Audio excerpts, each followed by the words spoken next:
करायचं स्मरण. जय जय रघुवीर समर्थ. श्री समर्थ कृपेने एक सुंदर असा बोध, एक सुंदर असं श्रवण आपल्याला प्राप्त झालेलं आहे. या श्रवणाच्या माध्यमातून उत्तमाचं सामर्थ्यसुद्धा श्री समर्थांनी प्राप्त करून दिलेलं आहे. बघा प्रत्यक्षपणे भाग कसा दिलेला आहे, नक्कीच श्रवण करूया. समर्थ म्हणाले, खोट्या व्यक्तीच्या, बघा प्रत्यक्षात जर आपण पाहायला गेलो ना, खोट्या व्यक्तीपासून सावध राहा. कारण खोटी व्यक्ती बहुतेक वेळा चादर पसरून बघा प्रत्यक्षपणे गुंडाळून ठेवते आणि त्या चादरीमध्ये आपला देह अडकला जातो. असं का होतं? म्हणून तिथे सावधपणा का असणं गरजेचं. ज्या वेळेला आपण पाहतो, कधी कधी आपला दोष सुद्धा नसतो. बघा प्रत्यक्षात जर आपण पाहायला गेलो तर तुमचा आमचा दोष नसतो, तरीसुद्धा आपण आपली प्रतिष्ठा कमी करत असतो. आपण ज्याप्रमाणे सत्य बोलणार असतो त्यावेळेला असत्य बोलत असतो. मग आपलीच लोक आपल्या बघा बरोबर शत्रू बनत असत आपल्यासोबतच. कारण का, आपण खोट्याच्या चादरीमध्ये गुंडाळलेलो आहोत, खोट्यामध्ये आपण राहिलेलो आहोत. त्यातून आपल्याला बाहेर काढायचं आहे, आपल्या या देहाला बाहेर काढायचं आहे. आता कसं निघेल? बघा प्रत्यक्षपणे जर आपण पाहायला गेलो तर समर्थ म्हणाले, बरे सत्य बोला यथातथ्य चाला, बहुमानिती लोक तेने तुम्हाला. आपली प्रतिष्ठा आपल्याला वाढवायची. आपलं सत्य बघा प्रत्यक्षपणे बाहेर यायला हवं. असत्यामध्ये आपण का राहिलेलो आहोत? बघा, कारण जी रोपं असतील सकाळी टवटवीत पाहायला मिळतात आणि तीच रोपं सायंकाळच्या वेळेला, संध्याकाळच्या वेळेला बघा प्रत्यक्षपणे कोमेजलेली पाहायला मिळतात. पण विचार जर केला ना, अशी काही रोपं आहेत जी कधी कोमेजत सुद्धा नाही आहे आणि कोमेजली तरी त्याचा इलाज होत नाही आहे. आता काय असेल? हा फुलांचा भाग नाही आहे, तर प्रत्यक्षपणे हा आपला भाग आहे. पहिलं म्हणजे आपली निस्वार्थ मैत्री आणि दुसरं म्हणजे अतूट विश्वास. बघा प्रत्यक्षात जर आपण पाहायला गेलो ना, आपला विश्वासच जर नसेल मग उपयोग काय? खरं सांगायचं म्हटलं तरीसुद्धा आपण खोटं बोलत असतो. खोटं बोलूच नका. आपल्याला खोटं बोलण्यात काही पैसे मिळतात का? नाही. हां, फक्त आनंद मिळेल, पण तो फक्त तात्पुरत्या स्वरूपात ना. पण जेव्हा तुम्ही त्या खोट्यामध्ये बघा प्रत्यक्षपणे प्रवेश करता, खोटं बोलण्यामध्ये भाग पाडता, त्यावेळी ते खोटं जेव्हा उघडकीस येतं त्यावेळी आपणच लपून बसतो ना.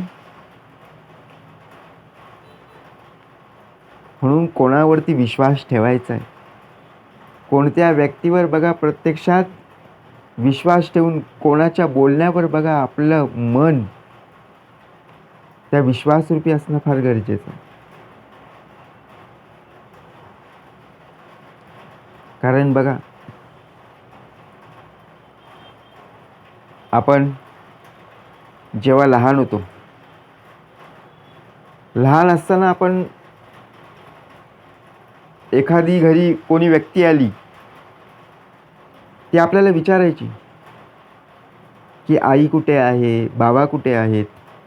मग आपण काय सांगायचो? बाबा ऑफिसला गेले, आई बाजारात गेलेली आहे. आहे ते आपण सत्यपणाने बोललो की नाही. पण ज्या वेळेला घरामध्ये बाबा आहेत त्यावेळेला बघा प्रत्यक्षपणे कोणी व्यक्ती आपल्यासमोर बघा आपल्या घरामध्ये आली तर आपण आपल्या मुलांनाच सांगतो, आपल्या मुलींनाच सांगतो की घरामध्ये कोणीही नाही म्हणून सांगा. मग असत्याची चादर आपणच पसरवतो आणि त्यामुळे काय होतं, आपण शिकवल्याप्रमाणे आपली मुलं, आपल्या मुली बघा त्याचप्रमाणे वागत असतात. मग आपण विचार करतो, अरे माझा मुलगा खोटं कसा बोलायला लागला, माझी मुलगी खोटं कशी बोलायला लागली. आपणच चादर पसरलेली आहे, बरोबर की नाही. म्हणून विचार कर. कारण ज्याप्रमाणे आपण विचार करतो ना की मी बोललेलंच खरं आहे, माझं बोलणंच खरं असतं, त्यातून समजून जायचं की ही व्यक्ती कधीही खोटं बोलेल याचा आपल्याला पत्ता लागणार नाही. कारण बोलता बोलता बघा कधी खोटं बोलून जाईल. आता प्रवासाला निघालेलो आहोत, समर्थांनी सुंदर भाग दिलेला आहे. ज्या वेळेला आपण प्रवास करत असतो त्यावेळेला बघा आपल्याला कुठली अडचण आली की आपण दुसऱ्यांना विचारतो की बाबा मला इथे इथे जायचं आहे. आता इथे जायचं म्हटलं तर कसं जायचं, कोणती बस पकडावी, कोणती ट्रेन पकडावी किंवा कुठला मार्ग स्वीकारावा, आपण विचारतो की नाही. परंतु त्या व्यक्तीने जर खरं सांगितलं तरी बघा आपला विश्वास बसत नाही. खोटं सांगितलं तरी आपला विश्वास बसत नाही.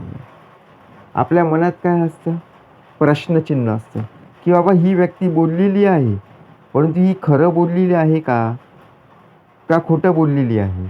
मग आपण त्या व्यक्तीचं बोलणं लक्षात ठेवून दुसऱ्या व्यक्तीला बोलायला बघा तोच प्रश्न विचारतो आणि त्या व्यक्तीचं सुद्धा हेच उत्तर असतं. मग आपला विश्वास बसतो की बाबा हां ही व्यक्ती पण हेच उत्तर बोललेली, आता ही सुद्धा हेच उत्तर बोलली, म्हणजे हीच बस पकडायला लागेल किंवा हीच ट्रेन आपल्याला पकडायला लागेल. पण जर त्या व्यक्तीचं मार्ग वेगळा असेल किंवा या व्यक्तीचा मार्ग वेगळा असेल, मग आपलं बघा प्रत्यक्षपणे या प्रश्नचिन्हामध्ये अडकतो की बाबा अजून तरी खरं नाही आहे. म्हणजे विचार करा, आपल्याला जर कोणी विचारलं की बाबा कुठे जायचं आहे, कसं जायचं, तर आपण सुद्धा सत्याच्या रीतीने बघा सत्याच्या मार्गाने सांगितलं गेलं पाहिजे. आपण त्यांना खोटं फसवतो. त्यांनी पत्ता विचारलं की आपण सांगतो बघा एखादं स्टेशन विचारलं, एखादं स्टॉप विचारलं की आपण त्याला फिरवून सांगतो असं तर जवळ. कशाला आपण असत्य मार्ग स्वीकारावा, याचा त्रास आपल्याला सुद्धा होतो. नंतर आपल्याला कळतं अरे आपण सुद्धा या व्यक्तीला खोटं बोललो होतो, आज हीच वेळ आपल्यावर येऊन ठेपलेली आहे.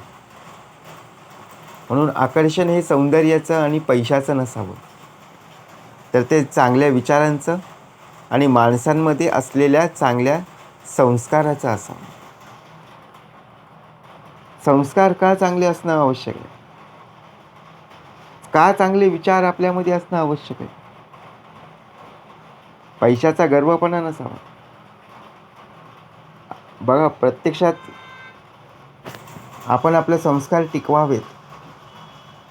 जीवनामध्ये तर अपयश येतात, यश येतं, अपमान होतो, धोका पत्करावा लागतो, पण त्यातून आपल्याला उत्तम प्रकारे मार्ग स्वीकारणं, मार्ग काढणं हे सुद्धा तितकंच महत्त्वाचं. आणि ज्या ज्या यश येईल ना त्या त्या वेळेला त्या अपयशाची जाणीव ठेव. ज्या ज्या वेळेला लोक आपल्याला बोलतील ना त्या त्या वेळेला त्यांचं बोलणं लक्षात ठेव बघा, आणि त्यातून बघा उत्तम रीतीने मार्ग काढण्याचा प्रयत्न कर. आपण आपल्या आयुष्यात कमी मित्र जोडलीत का हो? जिथे जाऊ तिथे आपले मित्र असतात, परंतु मित्र खूप जोडा, पण जोडलेल्या मित्रांसोबत राजकारण करू नका हो. का माहिती आहे का? एखाद्या वेळेला जेव्हा बघा प्रत्यक्षात आपला मित्र असतो आणि ज्या वेळेला बघा तिथेच आपल्याला एखाद्या नवीन मित्राची आपली ओळख होते, तेव्हा आपण जुना मित्र विसरतो. मग त्या मित्राशी बघा आपण राजकारण करत असतो. समर्थ म्हणाले, बघा प्रत्यक्षात आपला तो नवीन मित्र नव्हता तेव्हा जुन्या मित्रांनी साथ दिली ना. म्हणून आपण आपले श्रेष्ठत्व कसं कमी करतो? समर्थ म्हणाले, आपला कष्ट, आपला अनुभव आणि आपली माणुसकी हेच आपलं श्रेष्ठत्व ठरवत असतो, बाकी काही नाही. म्हणून जीवनात एवढंच करा, खोटं बोलण्यापेक्षा खरं बोला. खऱ्याचा सामना बघा प्रत्यक्षपणे आपल्याला करता आला पाहिजे. कारण आपण एखाद्या वेळेला बघा खोटं बोलतो आणि त्याचा त्रास आपल्याला होतो. एक खोटं बोलत असताना बघा अनेक वेळा आपण ते खोटं बोलण्याचा प्रयत्न करत असतो आणि शेवटी आपल्याच अंगाशी येतं. म्हणून विचारांचा प्रभाव हा मनावर पडतो आणि मनाला एकदा त्रास झाला ना, मग संपूर्ण शरीराला त्रास होत असतो. कारण मनाचा प्रभाव शेवटी कुठे होणार? शरीरावरच ना. कारण शरीर आणि मन या दोन्हीचाही प्रभाव जीवनावर पडत असतो. म्हणून नेहमी चांगले विचार करा, सर्वांशी प्रेमाने बोला, आदराने बोला आणि सर्वात महत्त्वाचं म्हणजे सत्य बोला. खोट्या व्यक्तींच्या सोबत बघा प्रत्यक्षपणे राहू नका. आपण सुद्धा खोटं बोलण्यामध्ये बघा इतरांना गुंतवू नका. कारण योग्य मार्गदर्शन करत आपल्याला यश तर नक्की मिळणारच आहे, पण अपयश जरी आलं तरी सुद्धा खोटं बोलू नका. अपयश का आलं याचं कारण, याचं उत्तर लोकांना सांगण्यापर्यंत बघा खरं सांगा की बाबा मी अभ्यासच केला नाही म्हणून मी नापास झालो. परंतु आपण काय विचार करतो, नाही मी एवढं पेपर लिहिला असताना मला कमी मार्क का मिळाले, कसे मिळाले, असा आपण विचार करतो. परंतु सत्य नाही ना, असत्य. आपण पेपर खरंच लिहिलेला नाही आहे. ज्या वेळेला आपण अभ्यासच करत नाही आहे त्यावेळेला आपल्याला कमी मार्क मिळतात, त्यावेळेला बघा प्रत्यक्ष आपण नापास होतो. मग आपण काय उत्तर देतो? माझा मित्र बघा 93% मिळाले, 89% मिळाले आणि मी नापास झालो. मग आपल्याला फक्त एकच उत्तर आपल्याला पाहायला मिळतं. आपल्या मुखातून एवढंच निघतं की बाबा परीक्षेला बाहेरचे प्रश्न आले होते. अहो मग त्या विद्यार्थ्याला कसे प्रश्न सुटले? बरोबर की नाही? म्हणून खोटं बोलायचं नाही, जे आहे ते सत्याने. कारण साधेपणा हे अंतिम सौंदर्य आहे. हे बाहेरचं बघा वर्णरूप पाहण्यापेक्षा आहे, अंतरी बघा प्रत्यक्षपणे साधेपणा, नम्रपणा असणं आवश्यक आहे. असं कुठलंच सुख नाही आहे जे आयुष्यभरासाठी समाधान देईल, पण समाधानाचं इतकं सुख आहे जे आयुष्यभरासाठी बघा पुरून उरेल.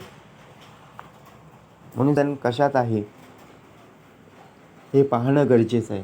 म्हणून समर्थ म्हणाले,